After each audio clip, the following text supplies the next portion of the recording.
안녕하십니까, 이덕길 기술사입니다. 이번 주제는 전류 실패입니다. 여기서 이 전류라고 하는 거는 여기서 전자가 번개전자의 그 전자가 아니고요, 이게 바뀌다 이런 뜻입니다. 바뀌다. 그러니까 전류의 커런트, 전류의 흐름이 바뀌는 건데, 전류라는 게 이게 실패했다는 거죠. 사이리스터에서. 그런 의미니까 우리가 아는 커런트의 전류가 아닙니다. 기출 현황입니다. 이게 지금 사이리스터 전력전자 반도체의 급격한 기술 발전에 의해서 과거에는 안 나왔지만은 요새 나오는 거죠. 2020년 121회 그리고 2023년 가장 최근에 나온 129회에서 나왔습니다. 이렇게 전류 실패에 대해서 똑같이 물어봤기 때문에 준비를 해야죠.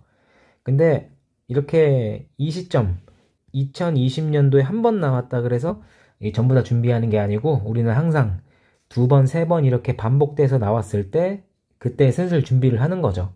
그리고 무턱대고 2번 나온 걸 무조건 정리하는 게 아니고요, 이게 우리 발송배전 기본적으로 정리하는 거랑 같이 연계가 되고 연결이 되는 그런 내용을 준비를 하는 겁니다.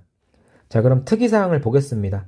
이 기본 내용이랑 어떻게 연계가 되는지 한번 알아보겠습니다.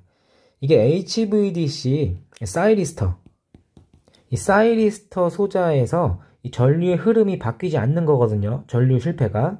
그래서 이 사이리스터가 제대로 동작을 안 하는 거기 때문에 HVDC 송전의 신뢰성이 저하되는 거죠. 그래서 개통 공급 신뢰도라든가 이 전력 품질이 저하되는 현상으로 이어질 수가 있는 거죠. 어쨌든 기기가 작동을 잘 안 하게 되면은 이 공급 신뢰도가 저하하게 되는 거니까요. 그리고 이 전류 실패라는 게 특히 전류형 사이리스터에서 자주 일어나는 현상입니다. 자주 일어난다기보다는 전류형 HVDC에서 일어나는 그런 거죠. 전압형에서는 발생이 잘 안 한다고 해요. 그래서 우리 여기가 지금 내륙이에요. 내륙. 대한민국이고 여기 제주도. 그래서 여기 1차, 2차가 같지 않습니까? 1차, 2차, 그리고 3차도 가죠. 그래서 HVDC가 이제 세 라인이 깔리는데 1차, 2차는 이게 전류형이란 말이죠. 전류형 HVDC고 3차가 전압형입니다. 그래서 전류형 HVDC, 전압형 HVDC 우리가 정리를 하잖아요. 거기서 이제 결론 같은 거나 전류형, 전압형 비교할 때 그때 이 전류 실패에 대한 얘기 간략하게 꺼내서 전압형이 더 신뢰도가 좋다. 왜냐면 전류 실패가 잘 안 일어나기 때문에. 그런 식으로 내용 같이 연계해서 써주면 굉장히 좋겠죠. 자, 그러면 무엇을 물어보는지 보겠습니다. 우선 121회, 129회 이렇게 나왔다고 말씀드렸죠.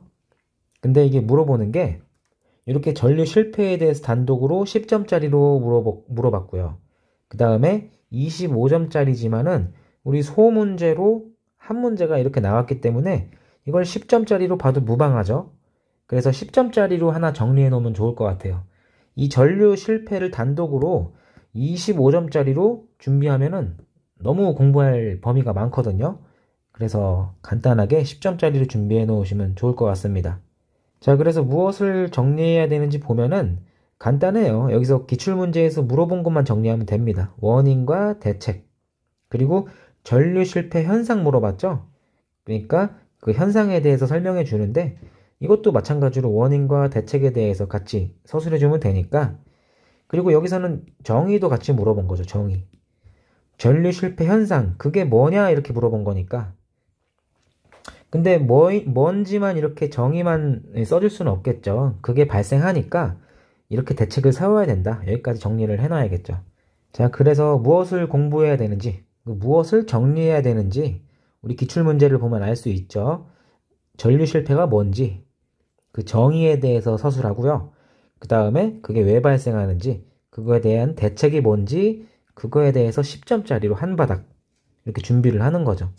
각각 한 3분의 1페이지씩 정리를 하면 될 것 같아요. 뭐 정의 같은 거는 이게 많이 나오진 않으니까 원인과 대책의 조금 비중이 커지겠죠. 정의는 두세 줄 안에 끝나니까요. 자, 이제 어떻게 정리해야 되는지, 답안 작성 같은 거는 뭐 어떻게 해야 되는지 간략하게 보겠습니다. 우리가 이거를 10점짜리로 준비하지 않습니까? 그래서 우선 문제는 한두 줄에서 쓸 거예요. 여기 문제 쓰시고 뭐 전류 실패 뭐 이렇게 문제를 쓰면은 한두 줄 나오겠죠. 그래서 첫 번째 목차는 우리가 정의에 대해서 정리를 하니까 교재를 보시면은 그 기출문제집 보시면은 정리가 이렇게 다 되어 있으니까 정리가 이렇게 다 되어 있죠. 전류 실패 원인, 뭐 전류 실패 방지 대책 그거에 대해서 기출문제를 서술해 놓은 거니까 이걸 보시고 이걸 토대로 정리를 하시면 되겠죠. 그래서 전류 실패란 무엇인가 정의에 대해서는 그래서 그림 같은 것도 그려주셔야겠죠. 전류 실패 같은 거 이런 거 그림 같은 거 한 이 정도 크기로 한 5줄 정도 그게 적당하더라고요. 하나, 둘, 셋, 넷, 5줄. 이렇게 4~5줄 정도 그림 그려주시고 정의 같은 거 전류 실패 여기 있죠. 요거를 여기 서술해 주시면 되는 거죠. 그래서 두 번째가 전류 실패 원인이 되겠죠. 원인은 여기 있네요. 원인. 이게 전력전자 반도체 공학 서적을 보고 정리한 거기 때문에 그냥 이거를 외우셔서 서술을 해주시면 됩니다. 그래서 AC 전압 저하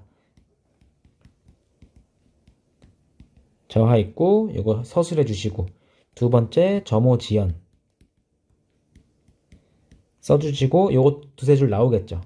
그 다음에 세 번째가 대책 아닙니까? 전류 실패의 대책도 여기 있는 거 간추려 가지고 서술을 해주시면 되겠죠. 그래서 이게 답안 양식이고 이게 곧 서브노트가 될 수도 있고 요약집이 될 수도 있는 겁니다. 그리고 여기 있는 도서에 있는 내용 그대로 전부 다 통째로 암기하는 게 아니고요. 그게 본인만의 알아볼 수 있는 그 자신만의 언어로 정리를 하셔야지 그냥 그대로 달달 외우면은 이게 한도 끝도 없거든요.